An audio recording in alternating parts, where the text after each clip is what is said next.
This is MuggleCast, the Harry Potter podcast discussing everything about J.K. Rowling's Wizarding World. This week's episode is sponsored by Blue Apron. Check out this week's menu and get your first 3 meals free, including free shipping, by going to blueapron.com/MuggleCast.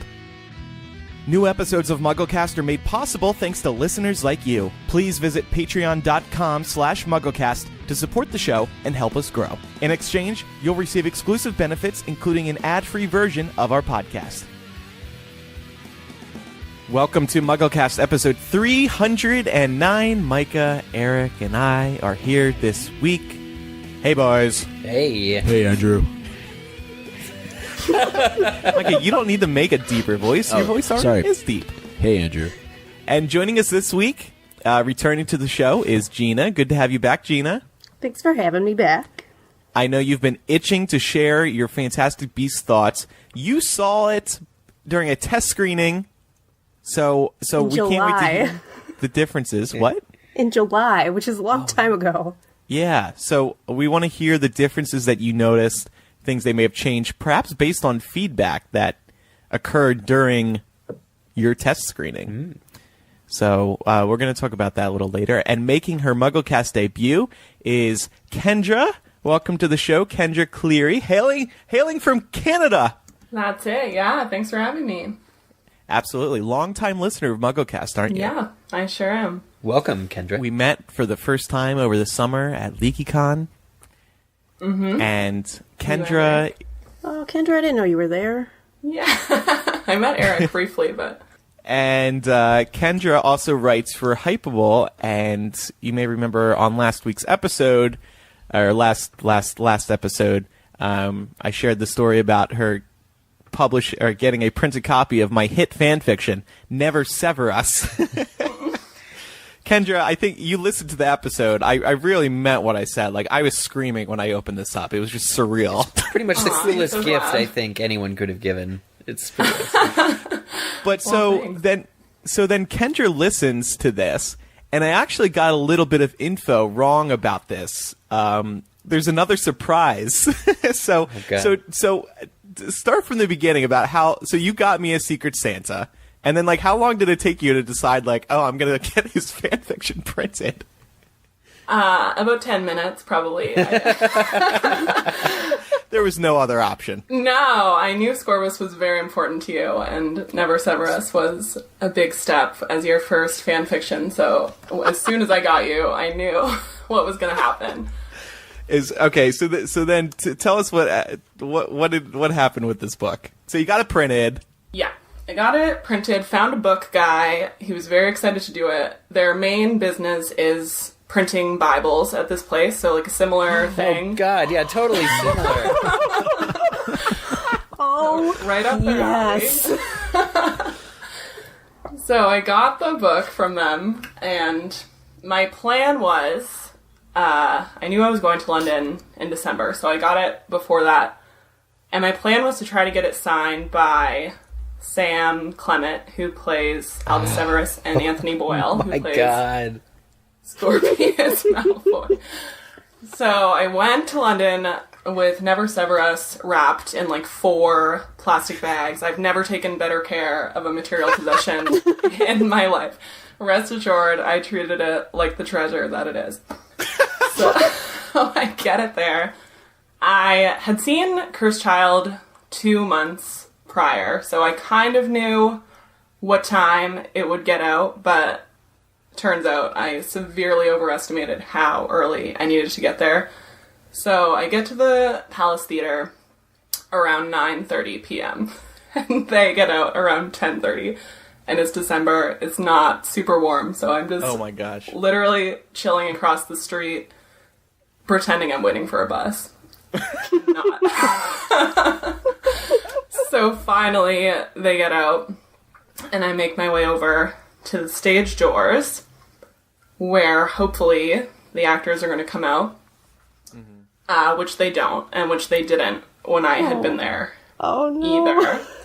But when I saw Cursed Child, actually, Anthony was doing something else. So James Lilla Sher was actually playing the role of Scorpius Malfoy that night and was incredible. Everything that I've heard about Anthony in the role, it was the same with James. Like, absolutely stole the show. Second night, we were so excited just to go see Scorpius again. So we had gone to the stage doors after I saw Cursed Child as well. And James was there, and we had chatted a bit at that time. So I remembered. So then that night that I had Never Sever Us, James must have been just like an extra in the cast or something, because Anthony was playing Scorpius that night. So when James came out, no one really cared because they didn't recognize them as an actor in the play. Mm-hmm. But I remembered, so I was like, James. And they came over to me. I was like, my friend wrote this thing about Albus and Severus, and I was just wondering if you would sign it with, like, maybe something about Scorbus. I don't know, whatever you want, like, whatever you feel like writing. And they were like, oh, well, because at the stage doors, like, there's a couple handlers there that kind of help the actors go through. Mm-hmm. And they kind of, like, looked up shyly and were like, I don't know if I should take a stance in front of management, but okay, I'll do it. They, like, rifled in their bag for a green marker, so it could be, like, Slytherin colors. Oh, my God. And then wrote Scorbus Forever, James. And so then... And then it was so awkward the rest of the time, so I stayed and waited to see if Sam and Anthony would come out. And every other actor, I just kind of hung back and, like, smiled awkwardly as they, like, looked at me expectantly to sign something. Bye! Not interested. Oh, that's too funny. So first of all, thank you for taking this book to London and standing out in the cold all that time. That was so damn nice of you. Yeah, I was going to say, this is more than a Christmas present. Andrew, you owe her. I know. So then, of course, when I got this book, I open it up and I see Scorbus Forever James, and it didn't dawn on me like this was, that actor. James, what's their last name? Lilisher. So then Kendra listens to the last episode, and it makes me be like, oh, it's James Potter who signed it. They were interviewed a couple months ago, and they were asked about Scorbus, and James was actually, he believes in Scorbus. So to have him sign it was actually very, very cool. And that actually came out after this, so I'm thinking maybe Never Sever Us was the tipping point for that interview. It's probable. Maybe. Anyway, thank you again, Kendra. Ask that Bible place to print about 50 more copies, because I'm going to start selling them myself. Will do. You got to add in, though. I know I said I didn't want title credit, but now I want title. I want my name in that book. That's true. See, Eric wasn't interested, but now it's taken off. Now it's taken off. I want to get my grubby hands on the profits. One other thing. I want to thank Kayla. On the last episode, I told everyone I'm converting to Slytherin, and which I wanted to congratulate you about. Thank you. Welcome to my house. You too. Thank you. We're a good group. It's a pleasure to be here. Let's party next weekend, like we Slytherins do. But I want to thank Kayla. She offered to knit me a Slytherin. What the hell do you call these? Like a knit cap? A knit cap. A Slytherin cap. For the winter.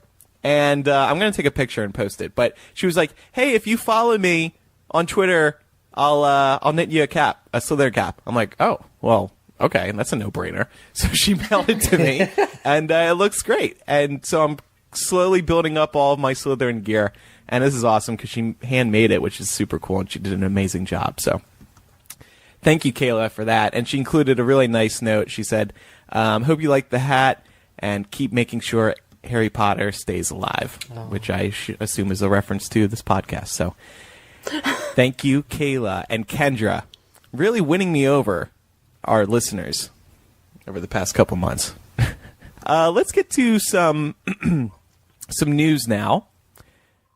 this is going to be the main focus of the episode. There's been a bunch of interesting things happening. Eric, why don't we start with this item? I think you put this in here.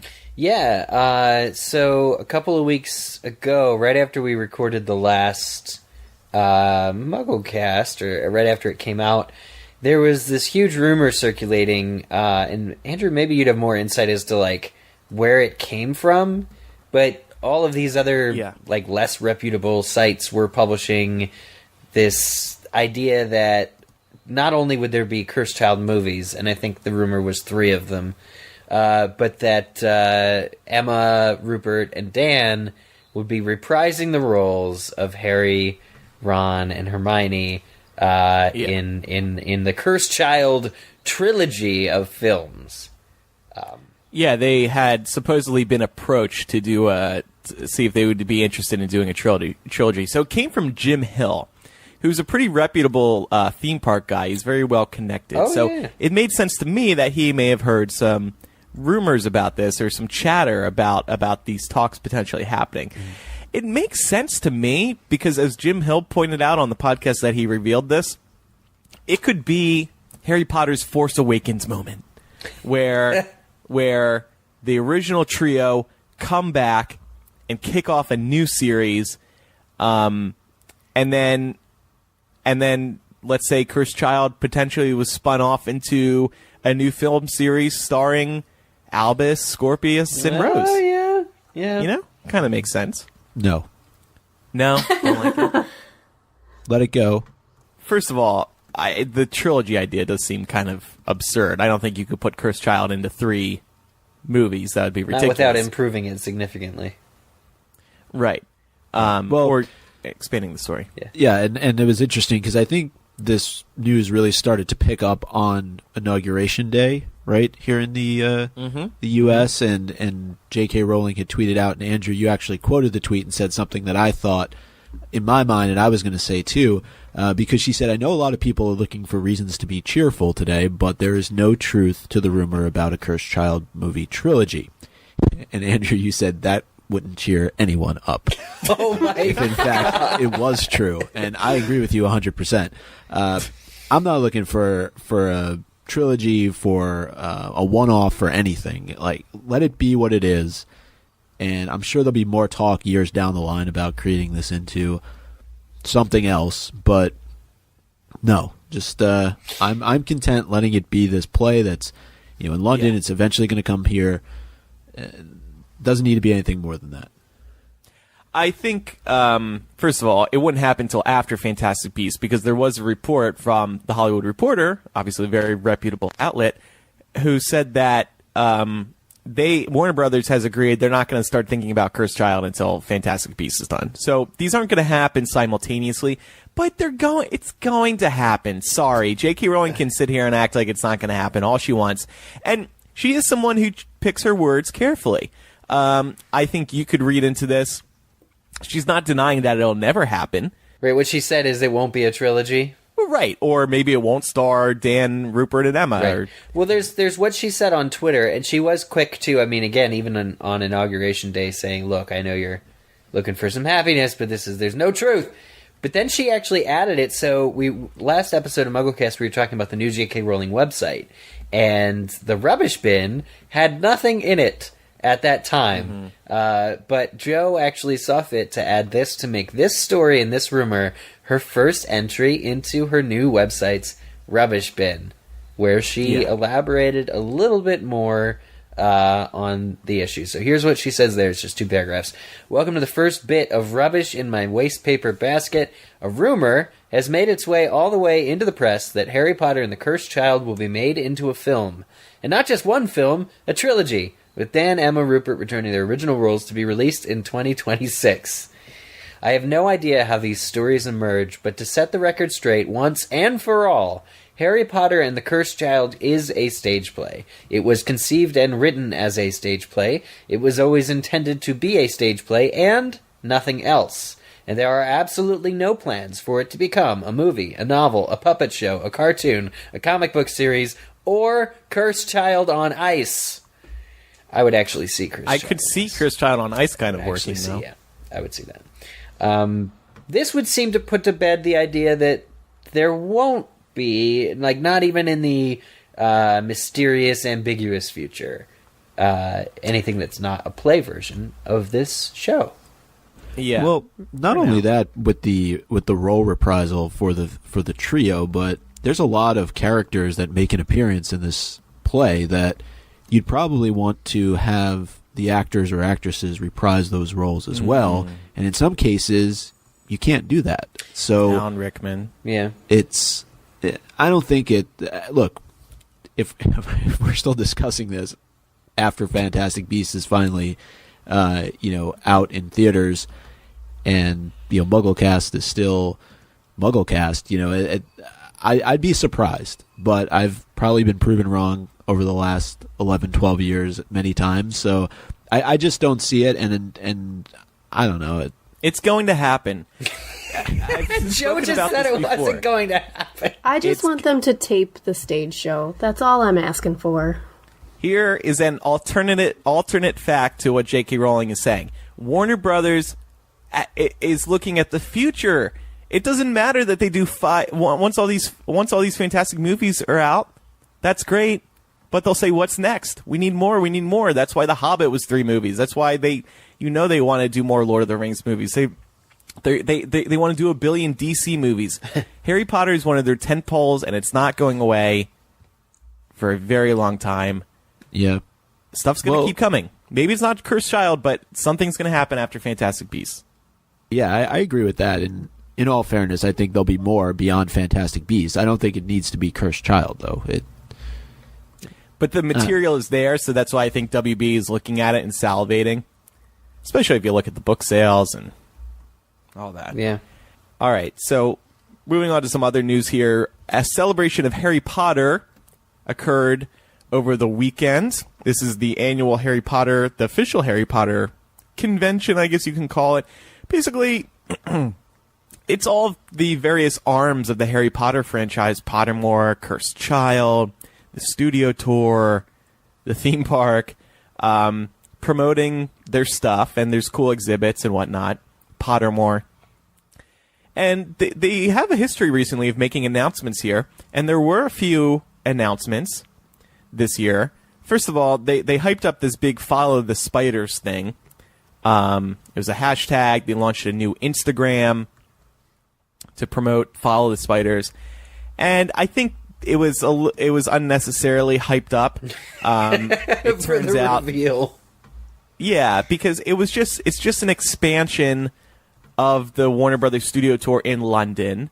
They're adding a Forbidden Forest attraction, which is cool and it looks great, but it's like, I don't know if this is worth hyping up on all the official Harry Potter accounts for 2 weeks in advance, because so few people are actually going to go to this thing. Mm-hmm.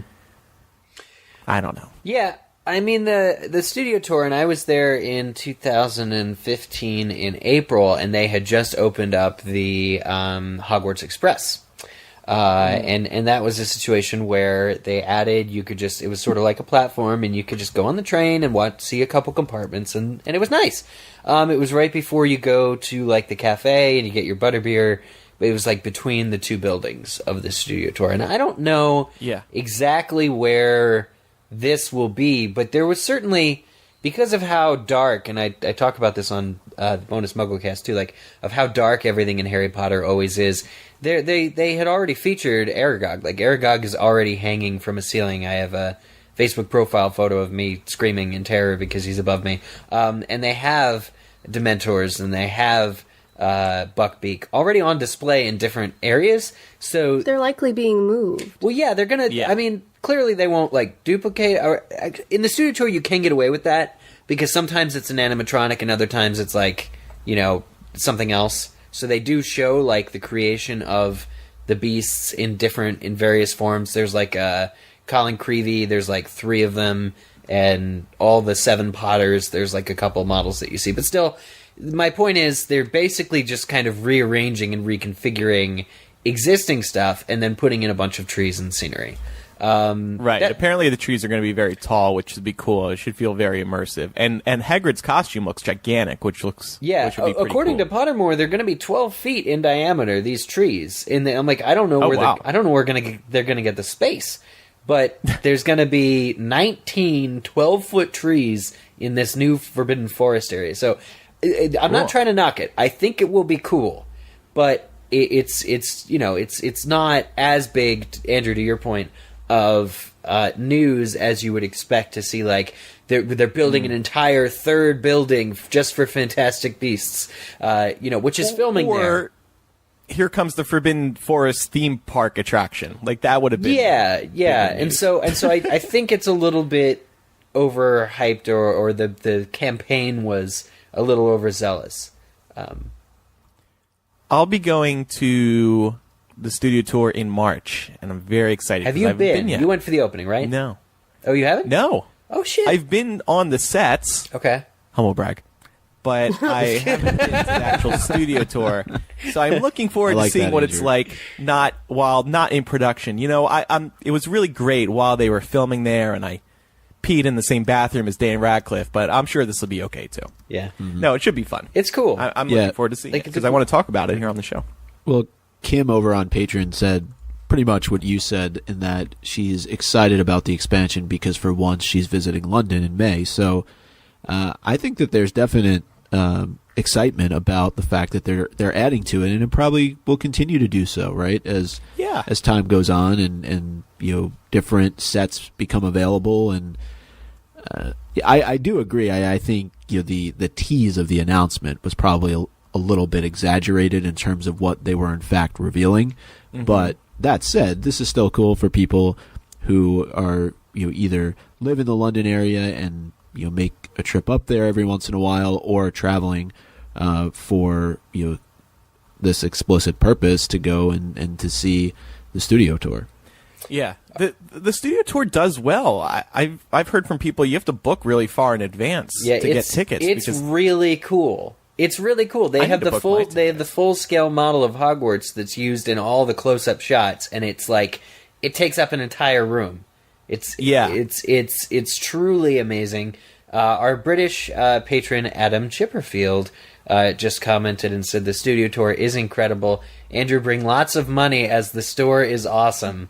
I do agree, and there is merchandise you can only get at the studio tour. But really, what shocked me is that in the studio tour, when you're walking through, they have these video screens, and these video screens are playing interviews with cast and crew, but it's not like DVD special features that you'd find in the movies, because it's actually specifically like hours of footage of interviews that is made just for the studio tour. And so you never would ever stand in front of these TVs and watch it all, but you could go through the studio tour a bunch of times and still not catch all of what they're saying, because it's just insanely just a lot of detail on a lot of interview that's being played just in when you're walking through.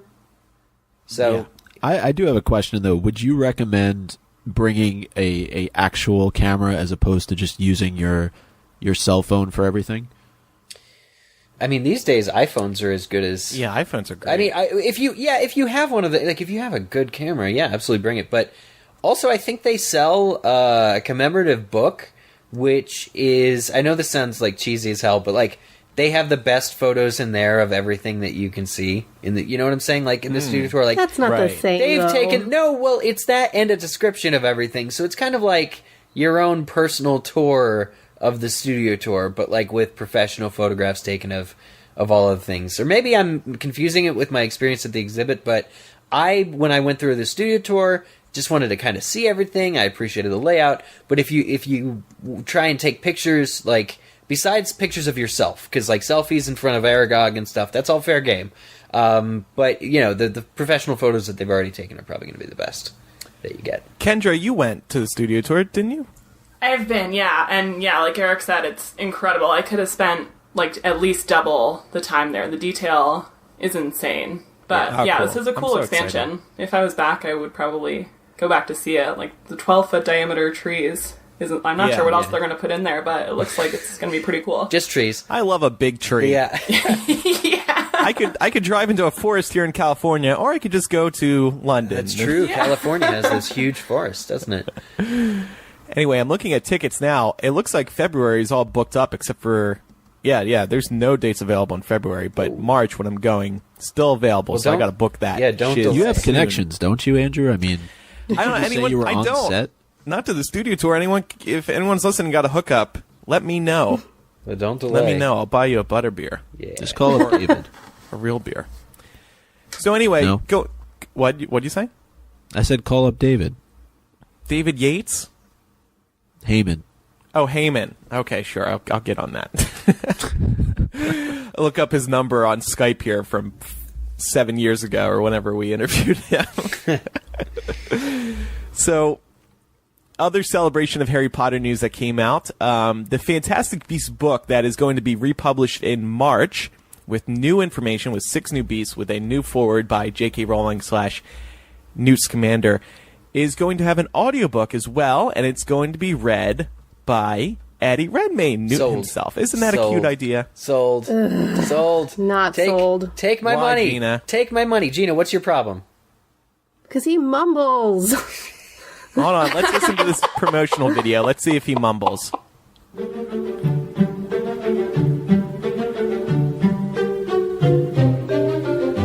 Demiguise. Particular favourite. The demiguise is found in the Far East, though only with great difficulty, for this beast is able to make itself invisible when threatened and can be seen only by wizards skilled in its capture. Ladies and gentlemen, the Niffler. I would frankly just talk about the Niffler all day. The Niffler is a British beast. Fluffy, black and long-snouted, this burrowing creature has a predilection for anything glittery. What? This burrowing creature has a predilection for anything glittery. I understand it. Yeah. I did not. The ends Andrew. of his phrases I did not get. Do you still have the "You're fired" button? I thought it's perfectly fine. I agree. No, I'm sure it'll be fine. I agree. I Micah, That you're was like- firing me or Eddie? Eddie. Oh, okay. No, I love this. I love this so much. I love this so much. I could talk about it for a very long time, but I won't. I think it adds the necessary character to what otherwise would just be a reprint with added like a tremendous money grab. I don't know. I honestly think because Eddie is an Oscar-winning actor who I know he always wanted to be in Harry Potter, but I still feel so graced by his presence in the series. Which is probably arbitrary because like a lot of good British actors have been in Harry Potter. But I just feel like it's an endorsement that I can get behind him doing the audiobook of the book. Yeah. Like I love that he agreed to do this. I'm sure they're paying him. I love that he agreed. I'm sure they're paying him. But like he owns the character of Newt Scamander, who is the fake author of this book. And it makes perfect sense. Is the audiobook, is the proceeds for the audiobook going to charity as well? Yes. Okay. Yes, they are. Well, and Audible, right? Because Audible's doing like this is an They'll get a cut. Yeah, it's a an portion of the exclusive proceeds Audible is going to Red Nose. Is that what it's called? Oh, I'm not sure. What was it called for Fantastic Comic. Beasts? Well, it used to be And Comic Relief. Comic Relief. That's Yeah. what I mean. Oh, okay. That's Red Nose. something involving a clown. Oh, that was Walgreens does the pharmacy. Red Nose Day is a thing. Right. It's big over in England. Yeah.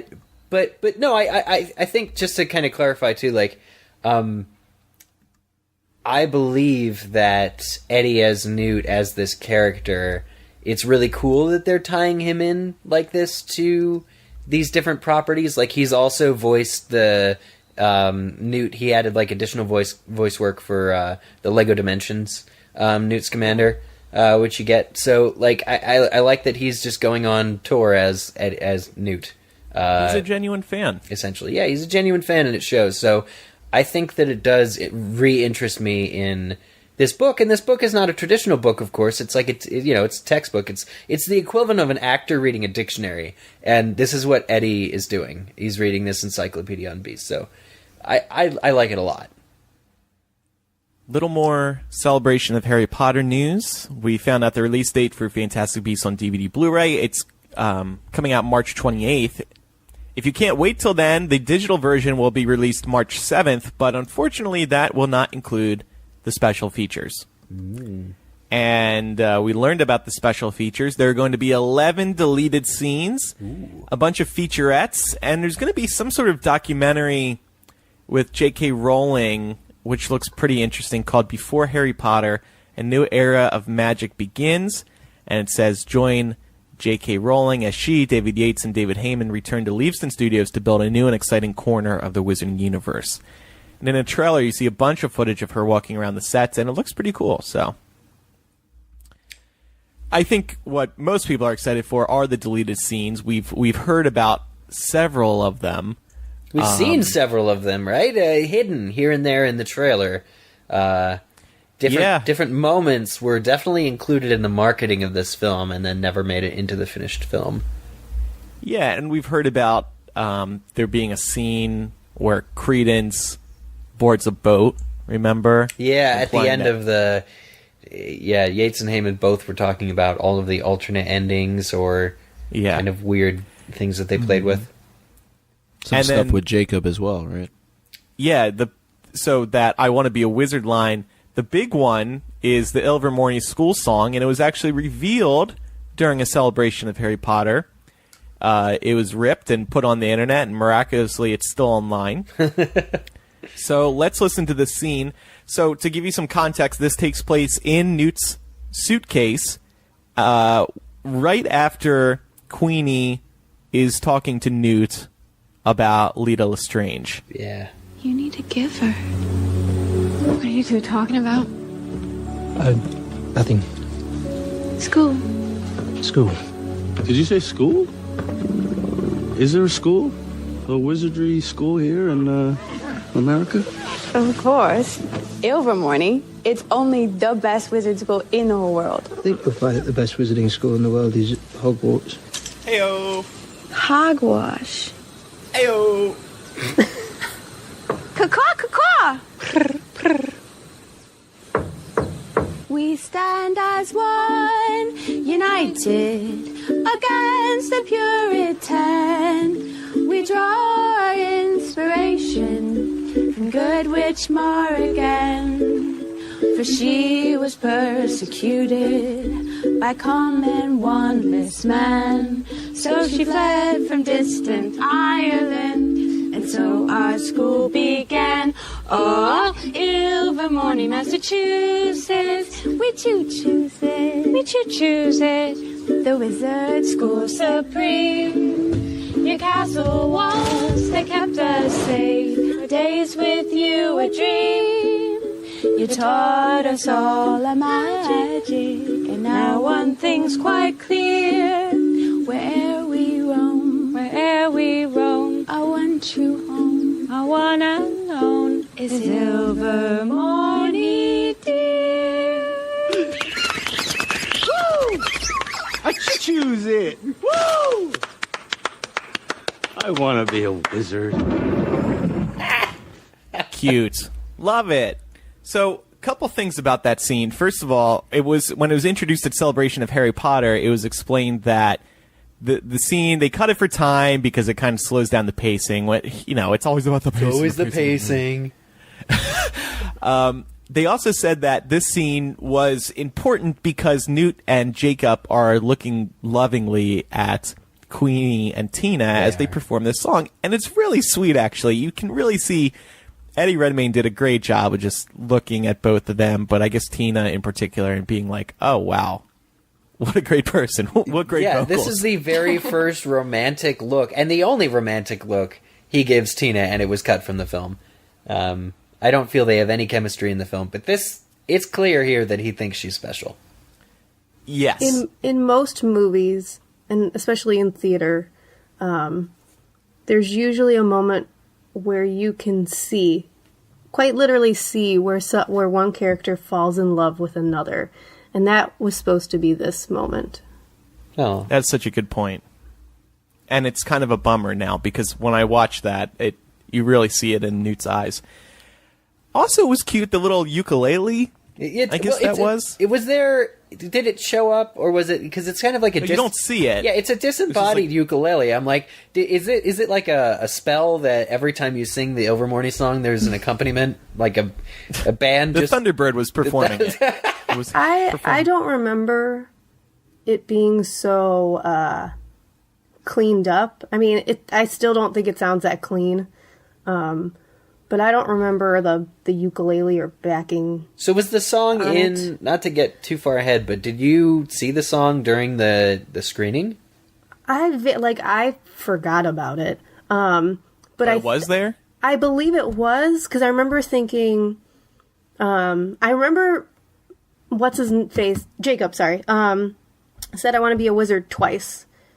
And that's what triggered my memory, was when I heard him say it this time. But I remember hearing Allison sing and thinking, like, yes, they're going to have her sing in the film a little bit. Yeah. Yay. And then, but it wasn't as, because that sounds pre-recorded and put into the film. Yeah. Like soundtracky recorded.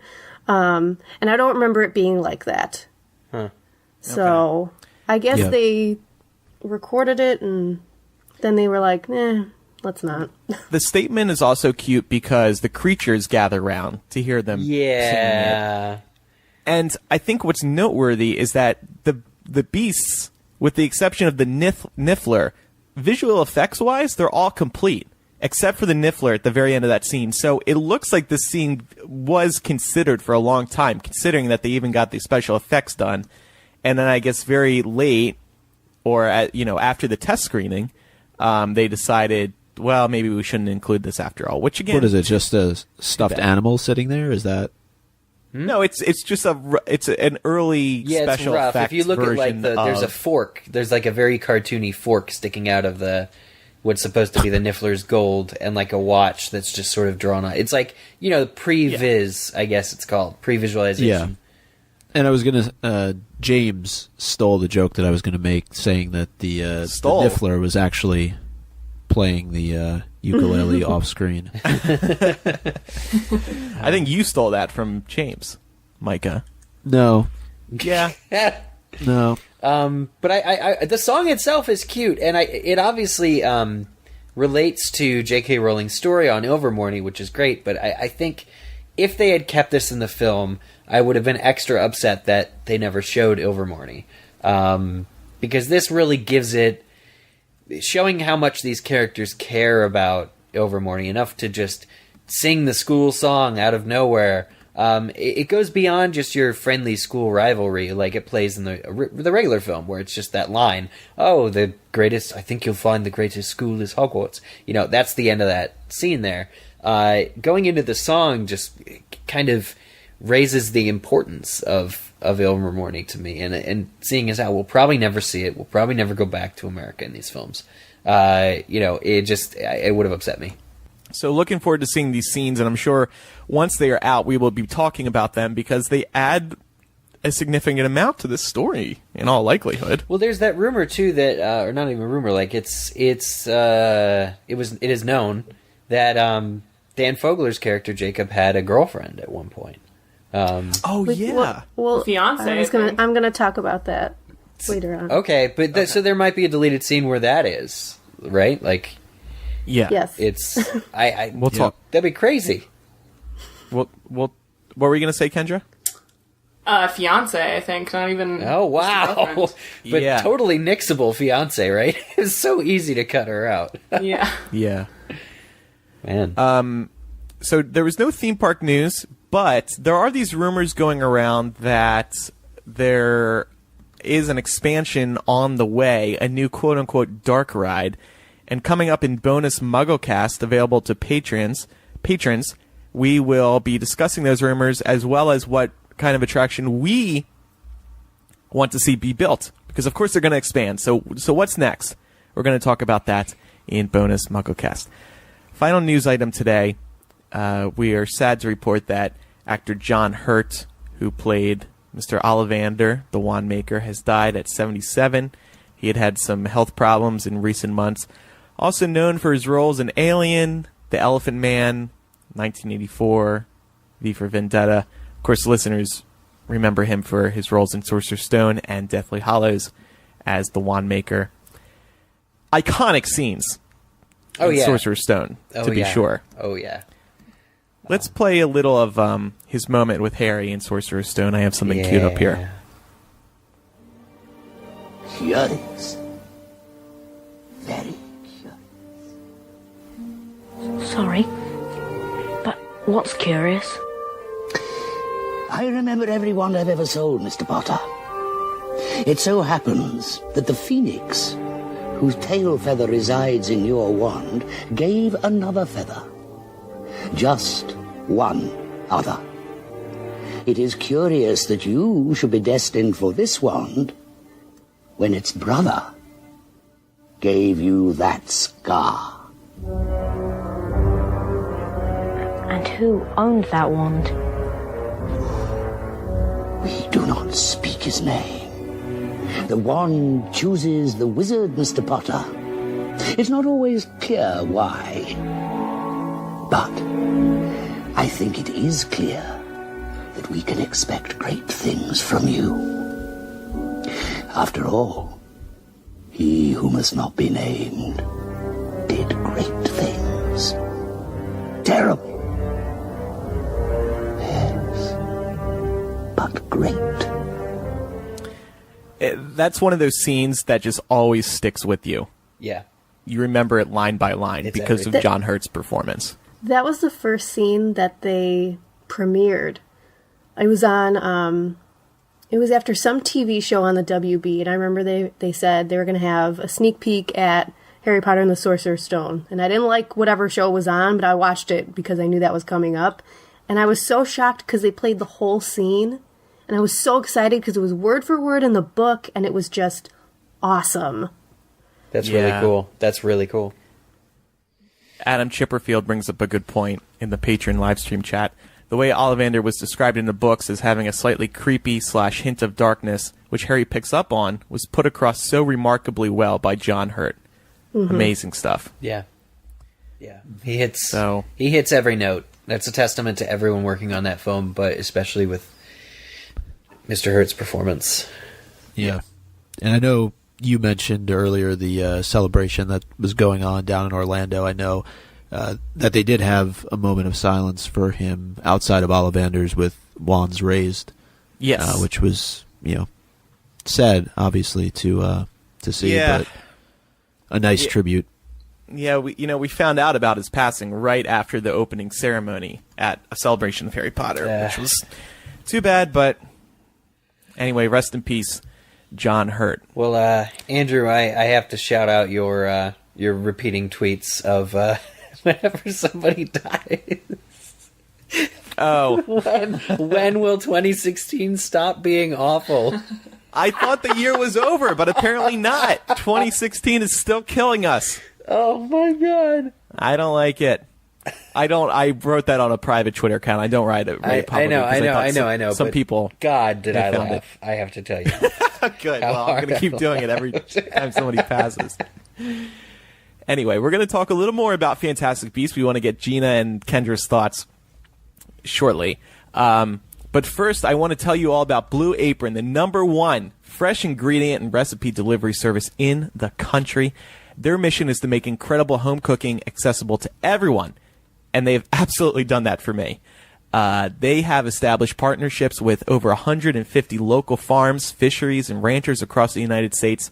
So, for example, their beef, chicken, and pork come from responsibly raised animals. And what do you get to cook with these fresh ingredients?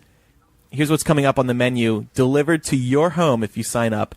For example, coming up on the menu, pork chops and garlic piccata with scallion rice and spinach. Ooh. Also on the menu, mushroom and chipotle pepper enchiladas with lime sour cream.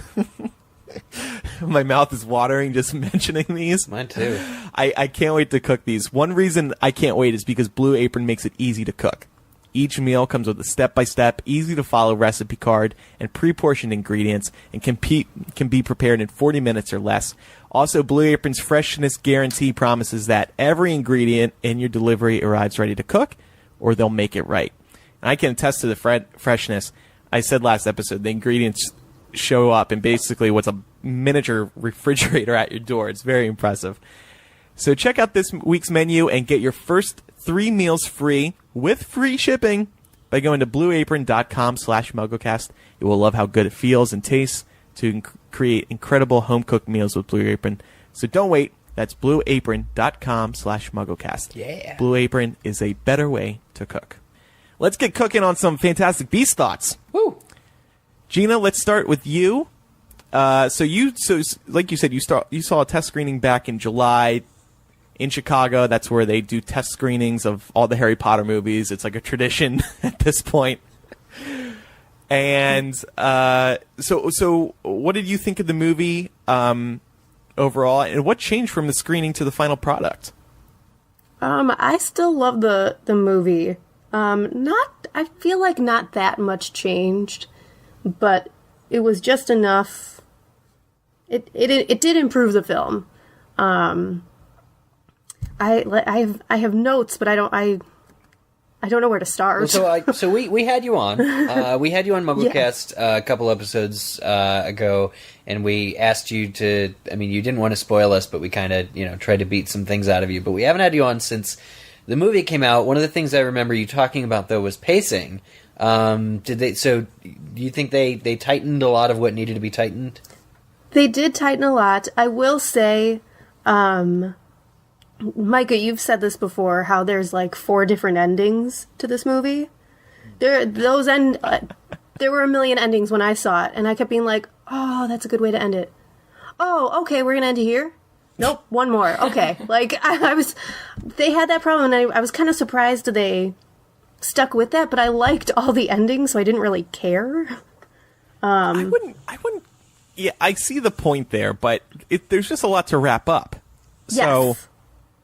So were there more endings? Like, did you see what's his face getting on the boat or not? That's what I was gonna say. Okay, one of the things that came out afterwards was Ezra Miller like gearing up for the second one, and I was like, "Wait, you died?" Like, I still to this day I'm like, Credence died. What are you guys talking about? Because that little sliver of Obscurus you see leave, I'm like, that's not enough. Of a person. That's not. Was that? I know when you see the screening, the effects aren't complete. But was there? Usually, there's like a subtitle. Was there anything indicating that he was flying away, or what? No, there was nothing. There were no subtitles about Ezra or the Obscurus. The Obscurus was pretty much done when I saw it. That's good. But yeah, the deleted scene of Ezra getting on the boat and Credence didn't even make the pre-screening. That's the pre-screening. Huh. Interesting. Yeah. And just to go back to that point about multiple endings, I just felt like the movie could have ended at any given point. Once you got past where the big reveal with Grindelwald, it just felt like it kept going and going and going and going, and you just weren't sure how it was going to end. I mean, I'm not saying I disliked it. I'm just saying that you were kind of trying to figure out, okay, what's the final moment going to be, and how does that lead into the next film, right? Because it could have just been that Newt bumped into Jacob, and Jacob got all this money that he can now open his bakery with. But did they really have to go into the bakery and show that scene between him and Queenie? They could have wrapped it up after the boat. So I don't know. It just seemed like maybe they weren't sure exactly how they wanted to tie things up. Mm-hmm. I will say I think it's interesting because I can't remember the order of things. I'm assuming they didn't mess with the order though. Was that they end the movie on Queenie and Jacob, not Tina and Newt. Right. I think that's very fascinating. Yeah, because I mean, if it's a movie about, and that goes to the multiple endings too. If it's a movie about Newt and just about Newt, then the ending scene should be Newt and Tina. But they don't even kiss. It's not even like a goodbye kiss. It's an ambiguous. Maybe there'll be a future, and maybe there'll be some chemistry between us. Hopefully, in the next movie, type of ending. But then there's also the Jacob and Queenie ending, and then there's also, essentially it just keeps going and going and going. I think Queenie and Jacob was a perfect note to leave it off on. I found their ending to be more hopeful than And Jacob is the heart of the film, like, too. It's not even comic relief. He is the heart and soul of Fantastic Beasts, which is why it's so fitting to end on him instead.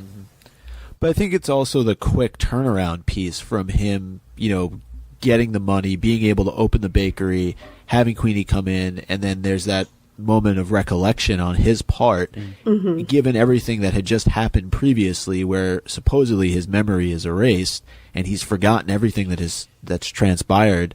It seemed like, because it's happening within like a 5 to 7 minute span. Yeah. You don't get the same level of payoff, I don't think. Well, the time jump is... You would. Yeah, the time jump is jarring, because it's the only time they do it in the film, where suddenly it's weeks, or probably, if we're being realistic, months later, once he's got the bakery. Yeah, because the bakery looks pretty successful. Yeah. So, but speaking of Jacob, Jeanna, did you see his girlfriend, or his fiancee, his characters? Was she in the screening? Yes. What? She was. So Jacob comes back from the bank. He's pretty sad because he didn't get the money, and she's outside on the street with a car, and he, like, this is how I'm remembering it. He basically says, or she asks, "Hey, did you get the money?" And he says, "No, I didn't get the money," and he's all upset about it, and at that point, it's like she was packed, like she knew he wasn't going to get the money, so she was already packed up and was like, "All right, I can't be with you anymore," and basically says, like, "I'm leaving." Which, even when I saw it, I was like, dang, you had no faith in him. But overall, because I liked that scene, I was sad that they cut it, because it gave more... It gave a little more desperation to Jacob in his whole, like, turning his life around and trying new things. But it also helps with the fact, if he had just, or if they'd left that in, it makes the Queenie Jacob love seem very reboundy and quick. And Queenie has a line when they're at dinner and she's kind of reading his mind. She says, "Oh, his girl just left him, and he didn't get the money for the bakery." So she has an extra line in there about it. Oh, so wow. 2 things. They cut that part, obviously, yeah. Huh. See, I feel like they could have left that in, but not included the scenes that were cut with actually seeing his fiancée. Just to tell us that, yes, there was something going on. But on the other hand, I do think it was a good idea for them not to include her for the reasons you mentioned, and also I don't really think it matters. Well, it would have made the Muggle world even more dismal. Like, it's the problem I have with Vanessa. Everything's so sad, and if Jacob's fiance's leaving him because she thinks he's no good, like, that would have I agree, it would have added to the desperation, but it also would have just painted a portrait of really, like, bleak human interaction outside of the wizard kind. One of the things I noticed on a rewatch was in the first scene where Credence is in the alley with Graves. It was a lot... I don't remember it being that dark, where you can't see Graves' face. They're both pretty much in the dark, but I think you can see a little bit more of Credence. And you don't see any of Graves' face. The first time? The first time. Oh, like in the screening, and that you're saying that's something they adjusted, so you did? Yeah, they adjusted the lighting, but also, when you go back and check on your DVDs when you get them, if you close your eyes and listen, you can tell that they've dubbed over certain parts, and certain lines are not said by Colin Farrell. What? There's 2 lines in there that are said by Johnny Depp. And at what point in the movie? In the first scene in the first alley scene with Graves and Credence. Well, that's not you great. Think those are Johnny Depp's voice. Yes. Are with you Colin sure? Farrell's face. I'm fairly certain there are 2 lines where Johnny Depp says something. He's trying to get Ezra to find this kid. He knows that there's a special kid out there, and he says something to the effect of, he uses the words, "You're the key," and that line is not said by Colin Farrell. And then he ends the conversation.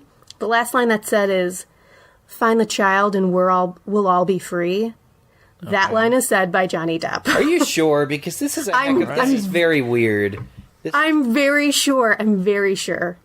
Well, I think that would be a fun, I guess, an Easter egg of sorts, and also very interesting to realize in hindsight, because I'm because like, once again you'll be like, oh my god, all these clues were right in front of us this whole time. How could we have not realized? I believe you. I believe you. It's so subtle, because once you know, like, that's what's coming. I just don't see the and point you of listen why for it. they would do that, because it's not like his transformation is faltering. It's not like he forgot to take his dose of polyjuice and it's slowly turning back. Why would they do that? It wasn't polyjuice. It wasn't polyjuice. It's just Just a little Easter egg. Okay, all right. Well, Yeah, just it's not I don't need to call polyjuice, you out. by the way. Not polyjuice. You know what I'm saying? Like, polyjuice runs out. That's why I'm saying, oh, it's not But like it was he a could- spell. But it's J.K. not polyjuice. Well, right, Right. exactly. That's why it doesn't make sense that they would have him do Johnny Depp's voice. He's not accidentally transforming back into Johnny Depp as if he had forgotten to take his polyjuice. Hold on. No, but J.K. he- Rowling said it was advanced magic. She didn't say what kind of magic exactly it was. Mm-hmm. What if he has to be faking the voice when doing this transformation? Or what if there's these certain moments where Grindelwald just loses his cool and Yeah. isn't Like- able to act how he's supposed to be acting as Grindelwald? he's so desperate for Right. this information that he can't. His cover is getting blown because this kid is not producing what he needs. He's so passionate that he Yes. that the Grindelwald underneath shines through. Very That interesting. Alex on over on the Patreon chat said it in a really good way. She says Grindelwald got emotional / desperate enough that he couldn't focus on holding his transfiguration. Yes. I'm very skeptical about this, but Well, you wait for that DVD. okay. Like, maybe Grindelwald is a seer and Graves isn't, so when Grindelwald taps into his seer abilities, more of actual him comes out, and that's when his voice came out. Both of those lines kind of had to do with him seeing the future. Did they say he was a seer? He did. He does. J.K. Rowling kind of did. Yeah. And Yeah. He J.K. says Rowling he has a did. vision. Maybe you're right. He's focused so much on his seer abilities that his transfiguration ones falter a little. I don't buy like any that. of this. I think this is very weird and very wrong. I don't We'll know. find out March 7th. We'll play it on the show. It's a 'Cause heck you of a won't thing. get It's a heck of a thing to claim. But wait, why did you even mention this? Is this something that you noticed during the screening? No, this is when I saw the movie Oh, in theaters, the actual movie. yeah. Okay, that's Well, weird. so the big reveal, how did that go down at the screening? Okay, and let me just tell you something, Andrew. Go ahead. I didn't lie when I text you. I tried to get it out of Jeanna. I tried to get He did, and I wanted some texted me. answers. He texted me and said, after all this like information on Grindelwald was coming out, Right. and he's like, "Did you see Grindelwald in the movie?" And I said, "No, I didn't see him in the movie because I didn't."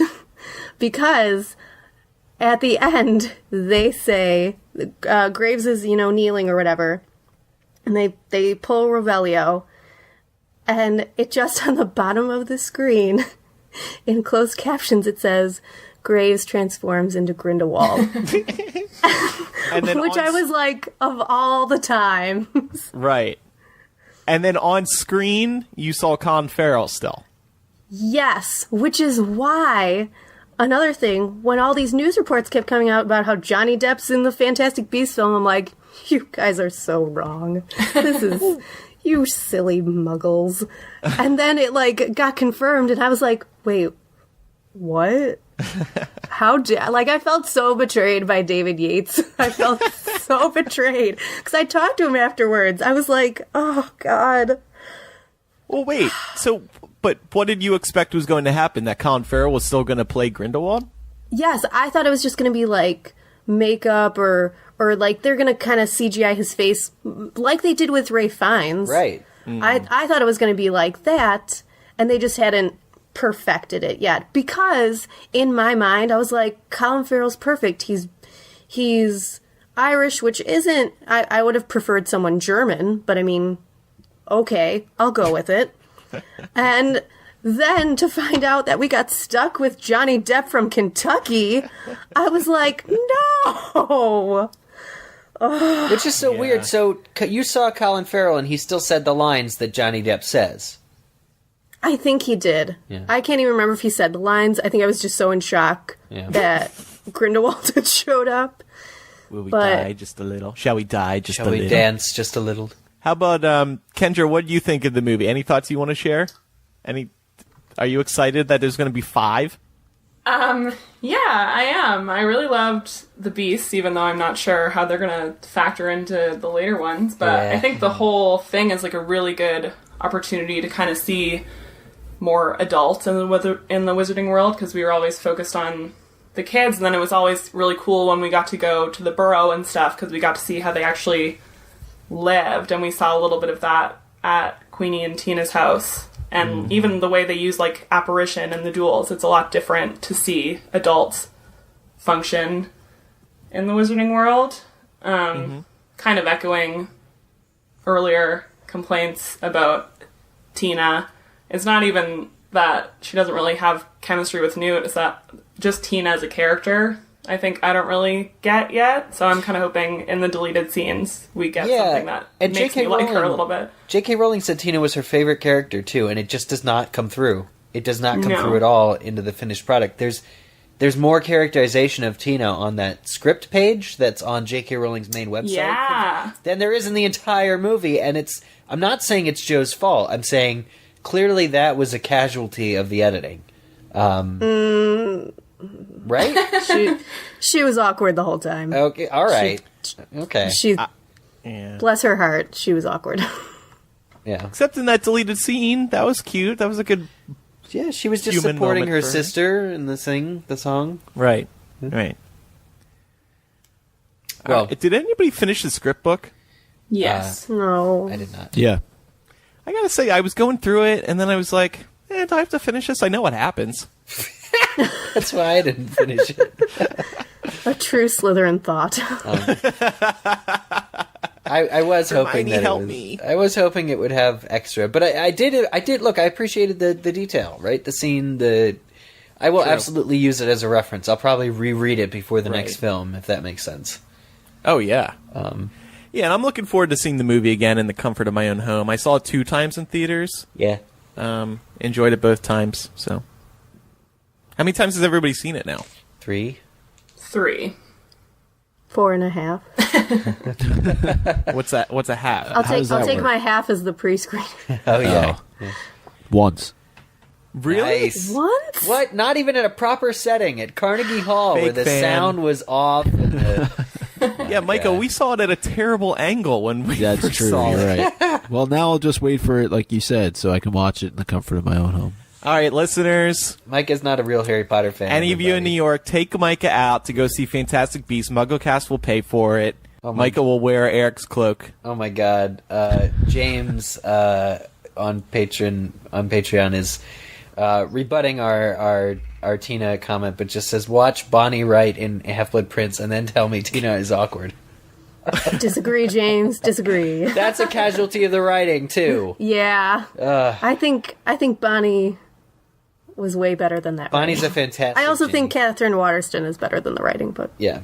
Oh yeah, I don't think it's Catherine Waterstone's fault. Yeah, I think it's just the script. Yeah, but 6 times.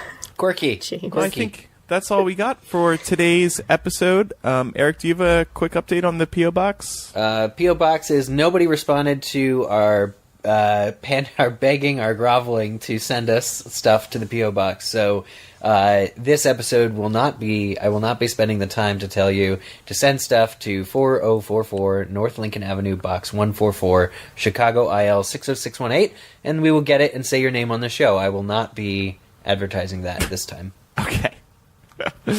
All right. What a great update. Thank you. The only thing that gets delivered there are returned MuggleCast t-shirts and album art. I get a text message every time we get a package, and it's more often than not, it's just shirts coming back. We want to thank our patrons who are listening live this morning. If you visit patreon.com/MuggleCast, you can support us for as little as $2 per month. We have a $5 level, and soon we will have a $10 level. We're just finalizing some plans for that, so that's been the hold up there. We do really appreciate your support. It is what is keeping this show going. Patreon is just an amazing place for creators to receive support from the listeners. So shout out to all the patrons there who will be listening to a bonus MuggleCast after this show, where we're going to be talking about those theme park rumors and what kind of rides we want to see. And by the way, patrons get ad-free versions of MuggleCast, and they listen to them just like they do this podcast, this episode, how you're listening, because with Patreon, you get a custom RSS feed, which you can add to your podcasting app. Any podcast app you use to listen to podcasts, you can plug this thing in. You will get bonus MuggleCast, ad-free MuggleCast, and any other podcasts that you support through Patreon. Their bonus content. You can get it through your own podcasting app that you use. It's really awesome. Also, guys, today, actually, the date of recording is our 1-year anniversary on Patreon. Oh, really? It is. Aw. Patrons were first joining us, including Jeanna. I think she was number 10. 1 year ago today. Kendra's a patron supporter as well. Send her a shirt. Am. Welcome, Kendra. Thank you, Kendra. And thank you for 1 year, everybody. 1 year of MuggleCast Patreon. It was hugely successful. We're on our last batch of T-shirts that get sent out. Oh, I want to remind everybody, check your emails. We're just trying to confirm a few last addresses before we spend the money to ship the shirts. But we're on the last wave, so we've just done really well with it. We've had a lot of fun in the past year. The content is greater than it's ever been right now, and if you aren't a patron, please consider supporting us because you won't regret it. I will say I do really enjoy doing the chapter readings. I know that not as much as we enjoy listening to them. Your deep-fried Southern Hagrid, was pretty good. Yeah. If you ever want to hear a Southern version of Hagrid, go listen to the... which chapter was that? The Forbidden Forest, maybe? It was the Forbidden Forest, yeah. Give us a tease now. No. That's not how it works. That's not fair to the patrons. That is not fair to the patrons. All right, fine. I want to say, speaking of 1 year anniversaries, it was also 1 year ago today, January 29th, that J.K. Rowling revealed the other wizarding schools. Ilvermorny and the other ones whose names I'm forgetting. But Magiragora or something? It's really time for J.K. Rowling to share more info about Ilvermorny. That's what we're all clamoring for. Not really. I think she's running for the... I want to know, but I think she's running for the hills, honestly, after all that controversy. Okay, what controversy? The controversy. Mahatakuru, that was the one. I was trying to think of the Japanese school. There was cultural appropriation going on, in case anyone's wondering what Eric was talking about. Yeah, I don't think she'll be touching that with a 10-foot pole. Well, now she's dealing with Trump, so... Yeah, well, there's that. Thank you, everybody, for listening. Kendra, it was great having you on. We'd love to have you on again in the future. Yeah, it was really fun. Thanks so much for having me. Yeah, and don't forget, give me that number of that Bible place, and we'll get a few more of these printed. I'll pay for a copy. Great. I'm actually thinking of getting a few printed, and I don't know, giving them away or something. You just have to tell these people not to read what they're printing. They don't read. They called me so much, and every time I was worried that they were going to have read it and be like, "We're not printing." Because you have to typeset, right? You have to figure out how to, all that stuff had to be figured out. Well, I just sent in the pages ready to print, so okay. My fingers were crossed. Yeah, but it was okay. Great. What else? Don't forget our website, MuggleCast.com. Get all the information you need about the show. And follow us on social media, Twitter.com/MuggleCast and Facebook.com/MuggleCast. And by the way, you get Harry Potter news when you follow those two accounts. Yeah. Thanks, everybody, for listening. It's so great to be podcasting about Harry Potter. It's always so much fun. I'm Andrew. I'm Eric. I'm Micah. I'm Jeanna. And I'm Kendra. Bye, everyone. Bye. Bye.